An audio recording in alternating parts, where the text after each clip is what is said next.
शहाजी बापूंच्याकडे जी काल या ठिकाणी धाड झाली, खरं तर हे अपेक्षित होतं का आणि तुम्हाला या सगळ्याबद्दलची काय भूमिका आहे? नाही काय नाही, ते काय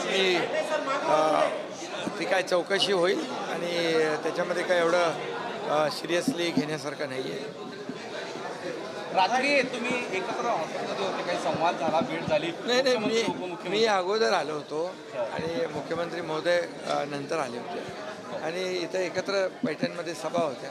आता त्याच्यामध्ये फोनवर आमची चर्चा होत असते. त्यामुळे निवडणूक आयोगावर चर्चा तर रोज चालू असते आमची. सध्याचे आरोप निवडणूक आयोगाने जे सध्या जे आरोप प्रत्यारोप सुरू आहेत एकमेकांवर, त्या पार्श्वभूमीवर काहीतरी एकत्रितपणे एक बैठक होते समन्वयासाठी असं कळतंय. आरोप प्रत्यारोप मी केलेत, मुख्यमंत्र्यांनी केलेत? बिलकुल केले नाहीत. आम्ही ही निवडणूक स्थानिक पातळीवरची आहे, स्थानिक विषयांना घेऊन करतोय. स्थानिक विषयांचा विषय जो त्या ठिकाणी आहे, स्थानिक समस्या आहे, स्थानिक प्रश्न आहे. ही स्थानिक प्रश्नावरची निवडणूक आहे, ही कार्यकर्त्यांची निवडणूक आहे. त्यामुळे इथं राजकीय भाषण करणं काही त्याची आवश्यकता नाही. त्यामुळे तुम्हाला मी सांगतो, लोकसभा, विधानसभा आणि स्थानिक ही कार्यकर्त्यांची निवडणूक आहे. कार्यकर्त्यांची निवडणूक त्यांनाही अपेक्षा असते आपल्या नेत्यांनी यावं.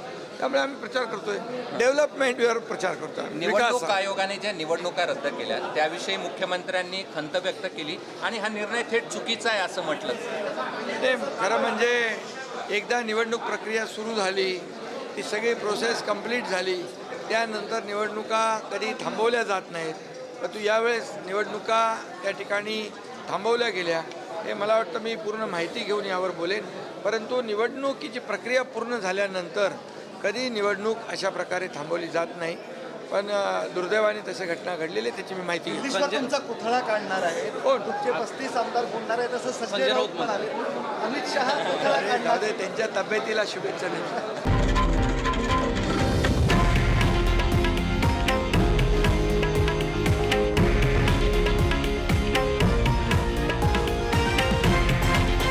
हे आहे देशातील नंबर 1 न्यूज नेटवर्क आणि आपण पाहत आहात TV9 मराठी, एकमेव.